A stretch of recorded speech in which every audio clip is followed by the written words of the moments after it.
There is a kind of grief no one warns you about. And strangely, it is not the grief most people expect. Many assume the hardest part of aging is physical decline, the slower body, the aching joints, the quiet reminders that time has moved forward. But for many people growing older, the deepest struggles are not physical at all. They are quieter than that, more subtle, and often invisible to the people around us. Not the grief of losing someone, and not the grief written in medical reports or spoken aloud in hospital rooms. This grief has no name on any form. It carries no diagnosis. And yet, for many people growing older, it sits just beneath the surface of daily life, steady, patient, and heavy in a way that is difficult to explain. Most people carry it quietly, sometimes for years. It is the grief of a life that has changed without asking your permission. The phone rings less often. Your advice is no longer sought. The places that once depended on you now run quietly without you. And somewhere in the space between one ordinary day and the next, a question begins to form in the heart, not loudly, not dramatically, but with a weight that is hard to ignore. Where do I belong now? Buddhist wisdom teaches that impermanence touches everything, not only our bodies, but also our roles, our relevance, and the way the world holds us. Today, we will sit with 8 of these silent griefs together, not to dwell in sorrow, but because something unexpected happens when we finally give a quiet pain a name. Its weight begins, ever so gently, to loosen. Message 1. The quiet disappearance of being needed. Think back to a time when you were the one people turned to. Maybe it was early on a weekday morning, and someone needed a decision made before the day could begin. Maybe it was your children standing at the door, waiting for your answer before they could take their next step. Maybe it was a colleague who would not move forward on something without first hearing your opinion. You were the one who held things together. Not because you demanded that role, simply because life had placed you there, and you had risen to meet it quietly, faithfully, year after year. That feeling of being needed is not a small thing. It is, for many people, one of the central threads of a meaningful life. It says, you matter here. What you carry has weight. The world is different because you showed up today, and then, gradually, almost without announcement, that thread begins to thin. Your children grow into capable adults with their own families, their own rhythms, their own ways of solving problems. Your former workplace finds new people, younger people, who learn the systems and carry things forward without missing a step. Conversations happen, decisions get made, plans are set in motion, and your name is no longer part of the discussion. One afternoon you realize you have not been asked for advice in months, not because anyone is unkind, simply because the machinery of daily life has quietly reorganized itself around your absence. And something in the chest tightens, not dramatically, not all at once, but with a slow, steady ache that is hard to name and harder still to admit. Because who wants to say aloud, I miss being needed? It sounds small. It sounds almost selfish. And so most people carry it quietly, smiling at family gatherings, saying they are fine, while something deep inside them wonders where they fit in the new arrangement of things. Buddhist teaching speaks directly to this kind of suffering, not the loud suffering of sudden loss, but the quiet suffering that comes from clinging to a role that the natural movement of life has gently retired. There is a story of a monk who had served his monastery for 40 years. He had been the one who managed the granary, organized the harvest, kept the records.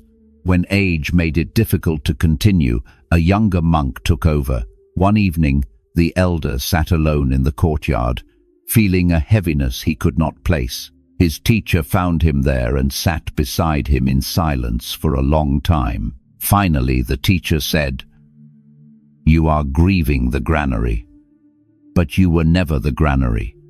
You were always the awareness that moved through it." The elder wept. And then, slowly, something in him released. This is the teaching that lives inside that story. When we build our sense of worth around what we do for others, around our usefulness, our necessity, our role in the structure of things we are, without realizing it, gripping something that was always temporary, not because our contributions were not real. They were deeply real. But because all roles eventually change, and the self that was wrapped inside that role must find a way to continue without it. The grief of no longer being needed is real. Please do not dismiss it. Do not tell yourself you should be past this. The loss of purpose is one of the most human pains there is. But here is what Buddhist wisdom offers gently in return. A mountain does not provide anything. It does not build, produce, or solve. And yet no one who has stood at the foot of a mountain has ever doubted its meaning. Its presence alone carries a kind of quiet authority that cannot be argued with. You have lived long enough to become that kind of presence. Not the presence that fixes things, but the presence that steadies the air in a room. The presence that holds memory when others have forgotten. The presence that reminds the people around you, simply by existing, that life is long and worthy of patience. That is not nothing. That is, in many ways, everything. So when the question rises in the heart, if I am no longer needed, what is my place? Let it rest there for a moment without rushing to answer it. And then ask a gentler question instead. Not what can I still do, but what am I still able to be? Message 2. Watching the world move faster without you. There is a particular moment that many people describe, though few talk about openly.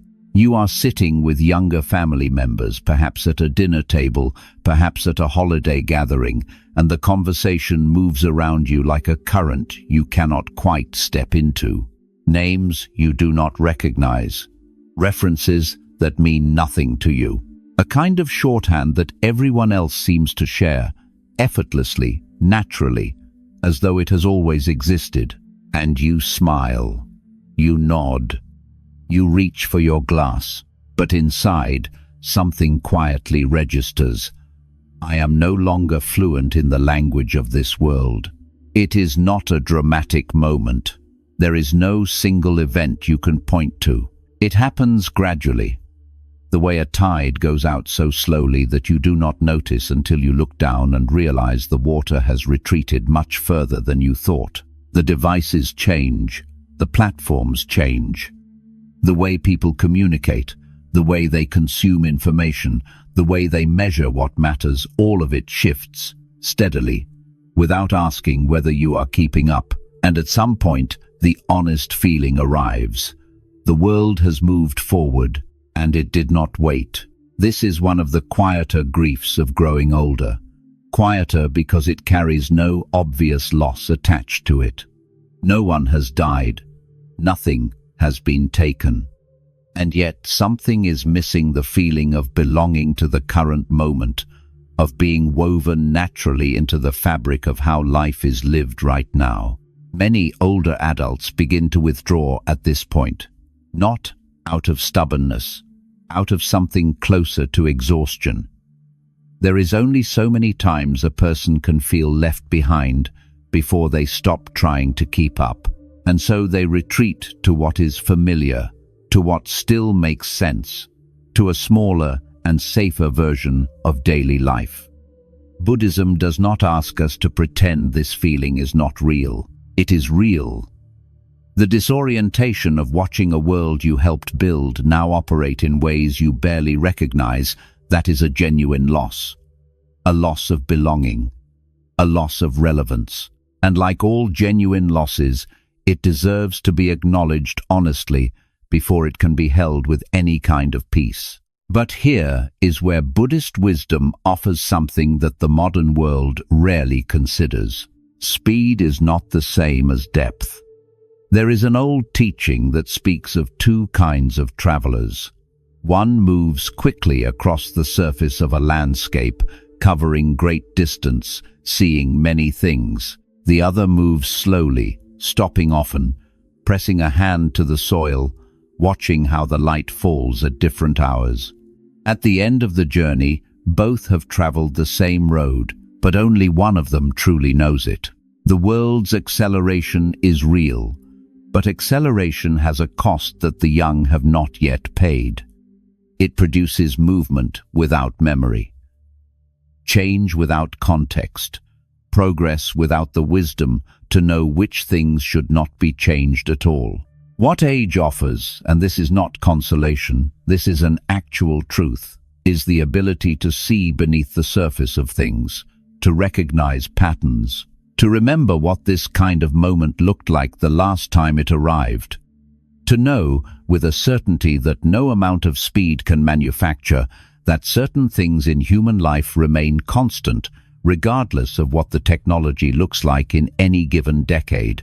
People still ache for connection, still fear being forgotten, still search for meaning in the ordinary hours of their days, still need someone who has lived long enough to sit with them in difficulty without rushing them toward a solution. That is not a skill the modern world can update or replace. Ajahn Chah, the great Thai Buddhist teacher, once said that the still water reflects the moon perfectly. The rushing river reflects nothing but its own disturbance. You are not falling behind, you are becoming still. And in that stillness, you are capable of reflecting something that no fast-moving current ever could. The quiet, unshakable truth that a life fully lived carries a kind of light that speed simply cannot generate. The world is moving fast. Let it. You have somewhere different to be. Message 3. The gradual shrinking of your world. There was a time when life felt wide open. You could look ahead and see distance in every direction. Possibilities that had not yet taken shape. Friendships still waiting to be formed. Places you had not yet been. Versions of yourself you had not yet become. The future was not a fixed thing. It was a horizon that kept moving as you moved toward it. That feeling of expansiveness of a life with room in it is one of the quiet gifts of youth that we rarely appreciate until it begins to change. And it does change, not suddenly, not with any single moment you can name. But over the years, gradually and without drama, the radius of daily life begins to narrow. A friend moves to another city. You stay in touch for a while, then less often, then rarely. Another friend falls ill and is no longer able to do the things you used to do together. Someone else passes away, and with them goes an entire chapter of shared history. A person who remembered the same things you remembered, who could laugh with you about events that no one else was there to witness. Travel that once felt effortless now requires planning, preparation, and a recovery period you never needed before. Energy that was once simply available must now be spent carefully, like money toward the end of a long journey. The body that carried you freely through the world begins to make requests, to set conditions, to ask for more rest and more care. And the world that once felt boundless begins to settle into something smaller, a familiar chair, a familiar window, a familiar walk along a familiar street, a circle of conversation that has grown quieter over the years. There is a grief in this that does not announce itself. It accumulates quietly, the way dust settles on a surface, imperceptible day by day, unmistakable when you finally look closely enough to notice. The grief is not only for what has been lost, it is for what the shrinking represents. Because when the world grows smaller, a voice inside sometimes interprets that shrinking as a verdict, as evidence that life is winding down, that the significant chapters are behind you, and what remains is simply a matter of waiting. That voice is not telling the truth, but it is convincing, and many people spend years listening to it. Buddhist teaching meets this particular sorrow with something that initially sounds almost too simple to be useful. It says, when the outer world contracts, the inner world has the conditions to expand. This is not a consolation offered to soften a loss. It is an observation about the actual nature of depth. The deepest wells are not the widest ones. The most nourishing water is not found by covering great distance. It is found by going down. There is a story told of an elderly monk in a small mountain monastery who had not left the grounds in over 20 years. A young student once asked him whether he did not feel imprisoned by such a small life. The monk was quiet for a moment. Then he walked to the window and pointed at a single plum tree growing in the courtyard. He said, "I have been watching that tree for 20 years. I have not yet understood everything it is trying to show me. That is not smallness.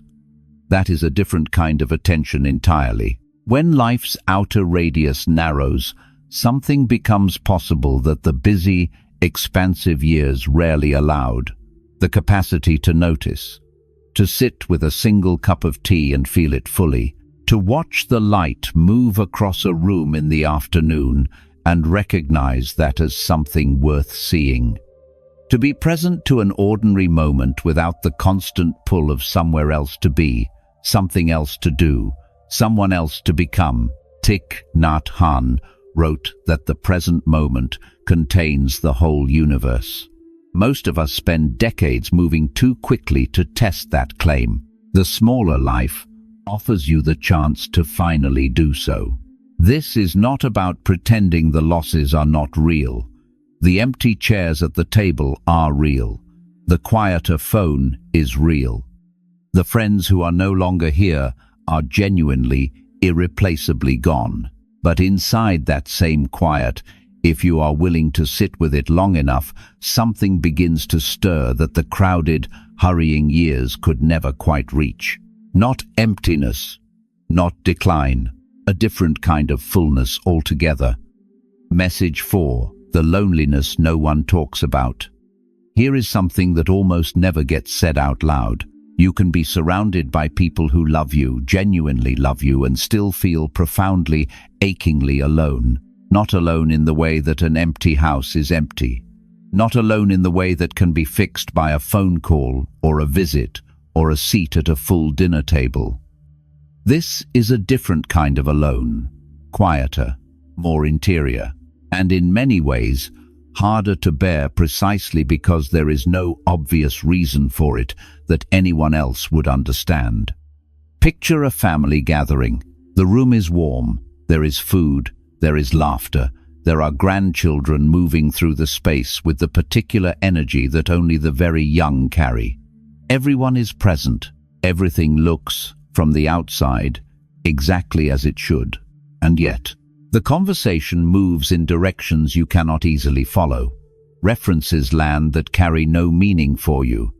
The concerns being discussed, the careers, the social media, the particular anxieties of a generation moving through a world you no longer fully recognize, feel like reports from a country you have never visited. You listen. You smile at the right moments. You ask a question or two, but you are not really there, not in the way that matters. And when you finally return home that evening and sit in the quiet, the feeling that settles over you is not relief at being back in familiar surroundings. It is loneliness, the particular loneliness of being present in a room and still not being met there, of being visible and yet somehow unseen, of loving the people around you and still feeling that the essential part of you, the part that holds your history, your questions, your particular way of understanding life, has no real place in the conversation. This is the loneliness that older adults rarely name, because naming it feels ungrateful, because the people in that room do love you, and saying you felt alone among them seems like a betrayal of something. And so it gets carried quietly, folded into the ordinary texture of daily life, mistaken for something that simply must be endured. But Buddhism asks us to look more carefully at what we are actually experiencing in those moments. The loneliness of not being understood is real, but beneath it, if we are willing to sit still long enough, is something that is not loneliness at all. It is depth. It is interiority. It is the accumulated weight of a life that has grown too complex, too layered, too genuinely particular to be easily translated into casual conversation. You are not being invisible. You are becoming interior. There is a distinction worth holding. The Buddha himself, in the years after his awakening, spoke often of the value of what he called noble solitude. Not the solitude of rejection, not the solitude of abandonment, but the solitude that becomes possible when a person has grown deep enough that they no longer need the constant noise of external validation to feel that they exist. He taught that most human loneliness is not a longing for other people, it is a longing for oneself, for a quality of presence, of honest contact with one's own inner life, that the busyness and noise of social existence tends to crowd out. When the room empties and the voices fade and you are left alone with the quiet, that quiet is not a punishment. It is an invitation to meet the person who has been waiting patiently beneath all the roles you have played, all the noise you have navigated, all the years of being needed and present and useful to everyone but yourself. That person has things to say, observations accumulated over decades, a way of seeing the world that is entirely your own. A wisdom that did not come from books or teachings, but from the specific, unrepeatable experience of having lived exactly the life you have lived. The loneliness you feel in a crowded room is not evidence of failure. It is evidence of depth. And depth, when you finally stop running from the quiet long enough to enter it, does not feel like loneliness at all. It feels like coming home. Message 5. The weight of memories. It can happen in the most ordinary moment. A song comes on the radio, one you have not heard in years, and before you can prepare yourself, you are somewhere else entirely. A kitchen from decades ago, a voice that no longer exists in the world, a feeling of warmth so specific and so complete that the present moment, for just a few seconds, dissolves entirely around it. And then the song ends, and the kitchen is gone, and the voice is gone, and you are left sitting exactly where you were, in the ordinary quiet of your present life, holding something in your chest that has no clean name. This is what memory does in later life. It arrives without warning, with a precision and a tenderness that younger years never quite produced. A familiar street triggers an entire chapter. A photograph surfaces a grief you thought had settled. The smell of something, bread or rain, or a particular kind of soap, pulls you backward with a force that logic cannot interrupt. Memories in later life are not the same as memories in youth. When we are young, the past is a resource we visit occasionally.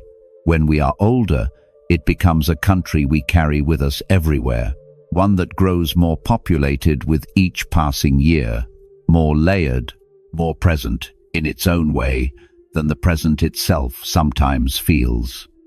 And not all of what we carry is beautiful. Some of it is heavy in ways that are difficult to admit. The conversation that ended a relationship and was never repaired.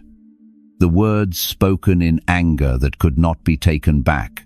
The moment when someone needed you and you were not there, not because you were cruel, but because you were human, and humans miss things. And some of those misses stay with us long after the people involved have moved on or passed away. These are the stones the outline speaks of, small enough that on any given day they seem manageable, but accumulated over a lifetime, carried quietly without examination, they create a weight that settles into the body itself, into the shoulders, into the way a person holds their breath just slightly shallower than they should. Buddhist teaching is extraordinarily honest about this particular form of suffering. It does not tell us to pretend the past did not happen. It does not offer the hollow comfort of simply thinking positive thoughts. Instead, it draws a distinction that, once understood, changes everything. It is the teaching of the two arrows. The first arrow is the pain of what actually occurred, the loss, the mistake, the moment that cannot be undone.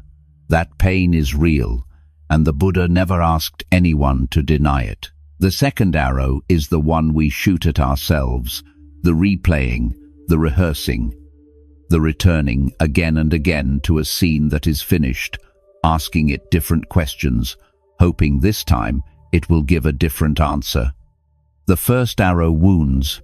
The second arrow, the one we shoot ourselves, in our own minds, years or decades after the event, that is the arrow that keeps the wound from closing.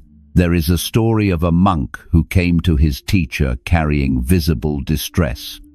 He confessed a mistake he had made years before, a moment of dishonesty that had hurt someone he cared for. He said, "I have asked for forgiveness. The other person forgave me long ago, but I cannot stop returning to it."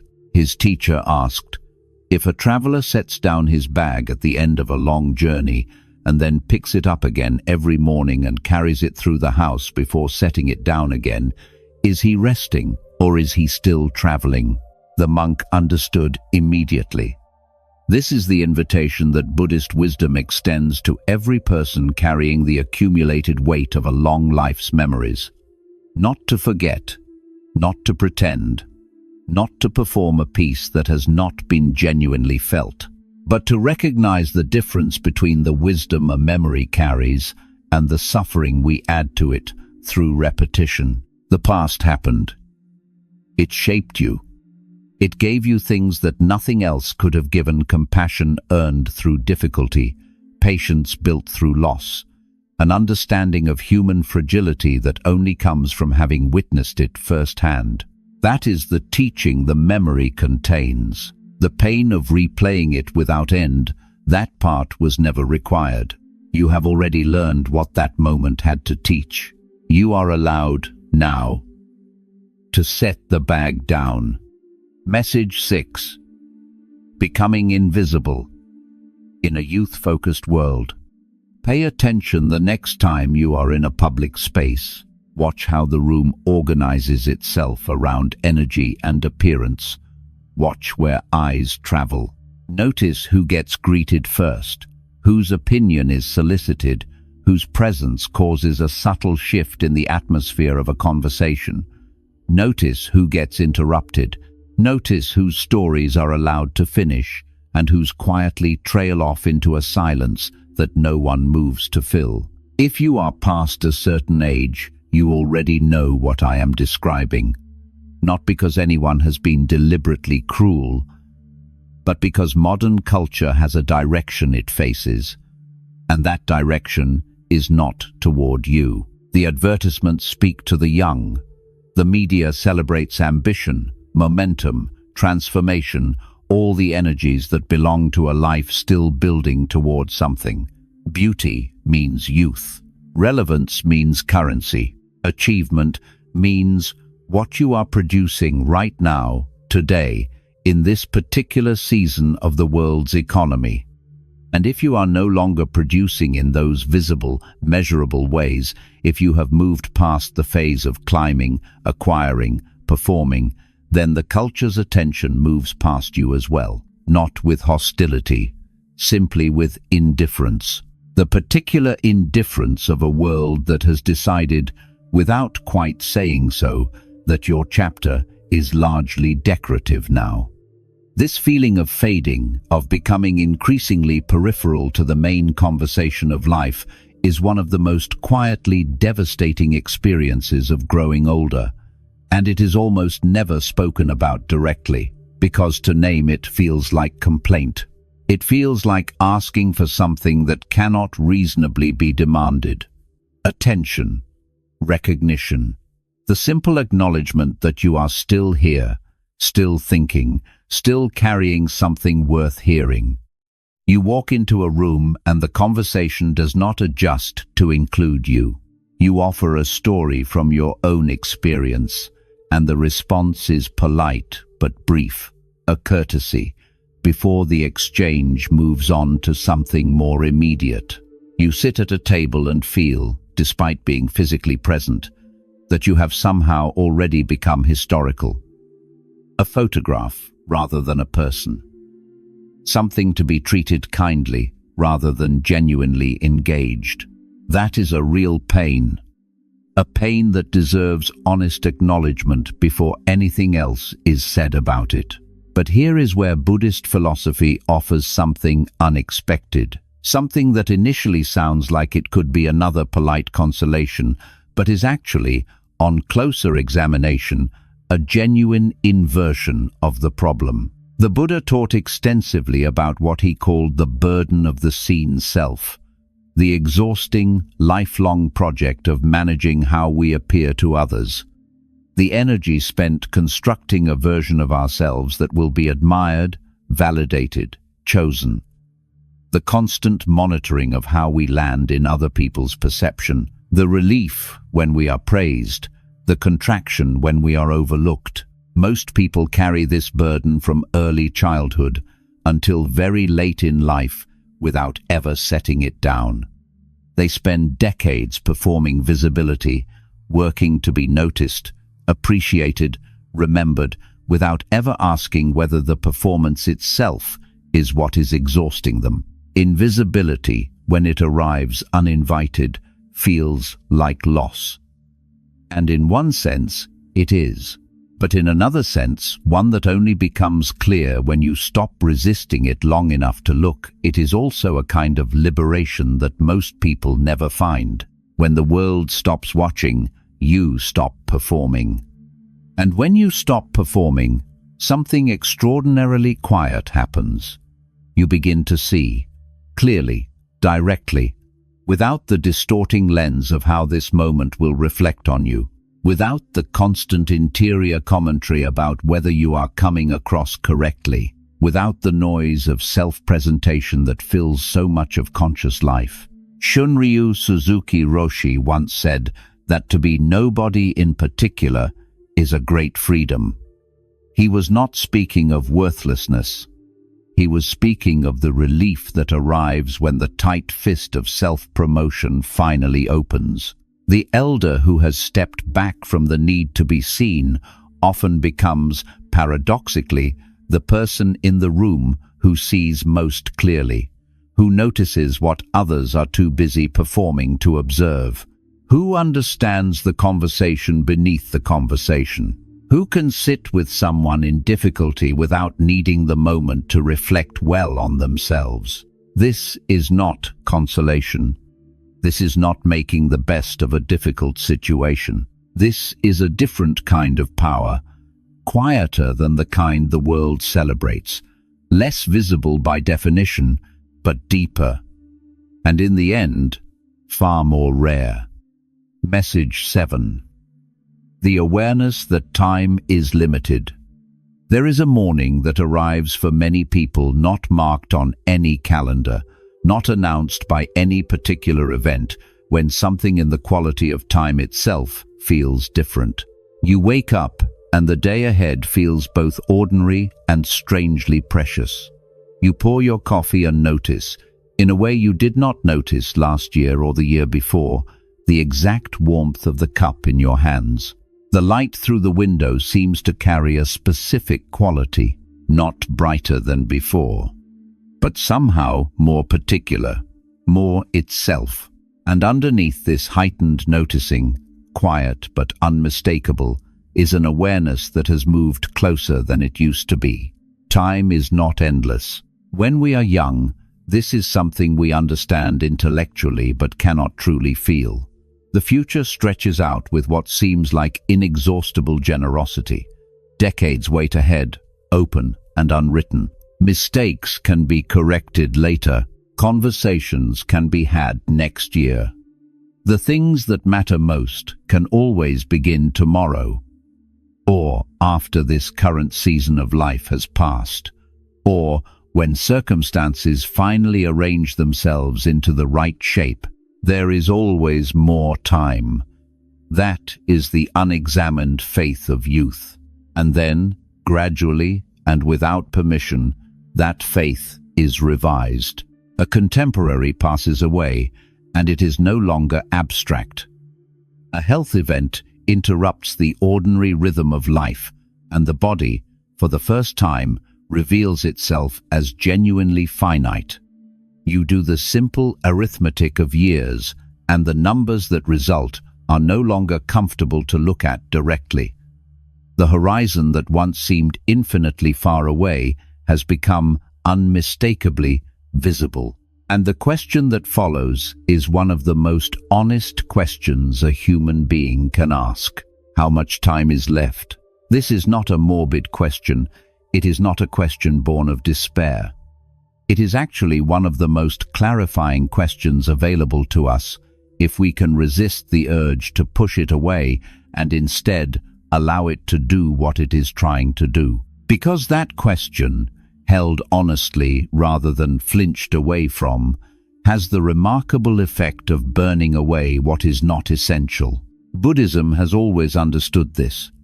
The awareness of death, what the teachings call maranasati, the contemplation of mortality, was not considered a dark practice. It was considered one of the most liberating. The Buddha encouraged his monks to sit with this awareness regularly, not to cultivate fear, but to cultivate clarity, to allow the fact of impermanence to illuminate the present moment in the way that only genuine scarcity can. There is a story of a student who came to a teacher and said he was terrified by the shortness of life. He asked, "How do I stop being afraid of how little time remains?" The teacher poured him a cup of tea. When the cup was full, he kept pouring. The tea overflowed onto the table, onto the floor. The student said, "Stop, the cup is full." The teacher set down the pot and said, "Your fear of death is filling the cup so completely that you cannot receive what is actually being offered to you right now." This is precisely what the awareness of limited time can do. When we let fear interpret it rather than wisdom, fear says, "You are running out. Hurry. Grasp. Hold tighter to what remains." Wisdom says something entirely different. Wisdom says, because time is limited, this cup of tea in your hands is irreplaceable. This conversation happening right now will not happen exactly this way again. This particular afternoon light, this specific quality of quiet in the house, this breath, these are not rehearsals for something more important that is coming later. This is it. This has always been it. The poet and Buddhist teacher Louis Richmond, writing about aging, observed that the shortening of the horizon is not a diminishment, but a sharpening of vision. What falls away is the blurriness of infinite postponement. What remains is the astonishing fact of right now. You do not need more time. You need to be more present in the time that is here.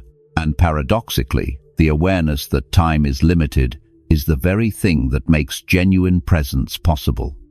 Because presence is not something the young stumble into easily. It requires the understanding that this moment matters because it will not come again. That understanding is not available to those who still believe there is always tomorrow. It is the particular gift of those who have lived long enough to know otherwise. Message 8. Letting go of the person you once were. There is a particular kind of grief that arrives quietly, without ceremony, in the middle of an ordinary day. You catch a glimpse of yourself in a mirror, not the careful, prepared looking that happens in the morning routine, but the unguarded kind, a reflection glimpsed unexpectedly in a shop window or a hallway, and for a fraction of a second, something in you does not quite recognize what it sees. Not because the face is unfamiliar, but because somewhere beneath the face you are looking at now, you still carry the memory of another face, a body that moved through the world differently, a version of yourself that felt, in some essential way, more like the real you than the one standing here today. This is one of the most rarely spoken griefs of growing older. Not the loss of people, though that loss is real. Not the shrinking of the world, though that too is genuine. But the quiet, incremental loss of the self you once recognized. The self that could do things the current body can no longer do. The self that held ambitions that once felt urgent and defining. The self that was in the process of becoming something and now must find a way to live with what it became. For many people, identity across the decades was constructed through doing. Through the roles occupied, the achievements accumulated, the particular way they moved through the world with energy and direction and a sense of forward momentum. Teacher, parent, professional, builder of things, solver of problems, person with plans. When those structures fall away through retirement, through the body's changing capacities, through the natural erosion of a life moving into its later chapters, what remains can feel disconcertingly unfamiliar. Like a house after the furniture has been removed. The walls are still standing, but it does not feel like home in quite the same way. Looking in the mirror becomes complicated, not because vanity is the issue, but because the face looking back carries evidence of a transition that was never fully consented to. You did not choose this. You simply lived, and living did this to you, and now you must find a way to inhabit the result. Buddhist philosophy meets this grief with a teaching that is both deeply challenging and, once it lands, genuinely freeing. It says, "The self you are grieving never existed in the fixed form you believed it did." This is not a dismissal of your loss. It is an invitation to look more carefully at what was actually there. The Buddha taught the doctrine of anatta, often translated as non-self, not to suggest that you do not exist, but to point toward something more precise. That the self is not a fixed, unchanging thing that persists identically through time. It is a living process. A river, not a stone, always moving, always incorporating new water, always different at any 2 moments while still being recognizably itself. The child you were at 7 bore almost no physical resemblance to the young adult you became at 25. The person you were at 40 held beliefs, priorities, and a relationship with the world that the 20-year-old version of you would have found unrecognizable. Each of those transitions involved a kind of loss, a goodbye to a previous self, and yet you did not grieve them as catastrophes. You moved through them as what they were, as life. This transition is no different in kind, only in the particular shape of what is being released. There is a teaching from the Zen tradition of a monk who spent his entire life painting. In his youth, his brushwork was bold, rapid, full of a young man's confidence. In his middle years, it became more precise, more controlled, more technically accomplished. And in his final years, when his hands had grown less steady and his vision had dimmed, his paintings became something else entirely, quieter, more spare. Each brushstroke containing a kind of earned restraint that the earlier work, for all its brilliance, had never achieved. His students asked him which period produced his greatest work. He said without hesitation, "This one," because now I only paint what is necessary. The person you once were was necessary for their season. They carried what that season required. They brought what only that particular version of you could have brought. But the person sitting here now is not a diminished version of that earlier self. They are a continuation, carrying everything those earlier selves learned, absorbed, survived, and understood, distilled into a quieter, more essential form. Not less, differently, and sometimes differently is exactly enough. What is striking is that almost all of these griefs have very little to do with age itself. They come from how modern life changes our roles, our visibility, and the pace of the world around us. When we recognize that, something important shifts. These feelings stop looking like personal failures and start looking like natural transitions in a long human life. We have walked through 8 quiet griefs today, not to sit in sorrow, but because there is something that happens when we finally allow ourselves to name what we have been carrying. Something in the weight of it shifts, not disappears, but becomes, somehow, more bearable, more human, less like a private failure and more like a shared truth. The silent grief of growing older is real. It lives in the quieter house, the slower walk, the song that arrives without warning and takes you somewhere that no longer exists. It lives in the mirror, in the unanswered phone, in the conversations that move past you before you can find your place in them.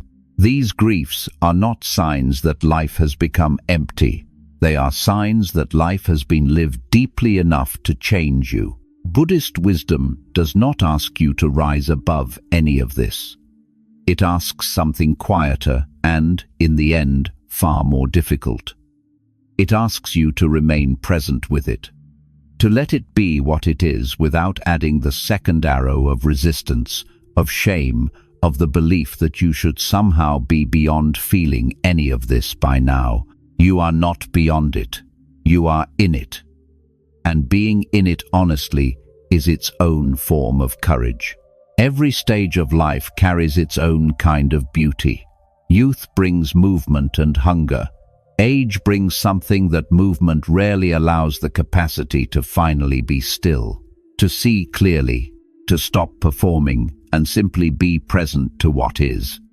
In that stillness, if you allow it, something begins to grow, not the loud peace of having resolved everything, but the quiet peace of no longer needing to, a peace that does not depend on being needed or seen or moving quickly enough to keep up, a peace that comes from simply being here, still breathing, still present, still in every way that matters, alive.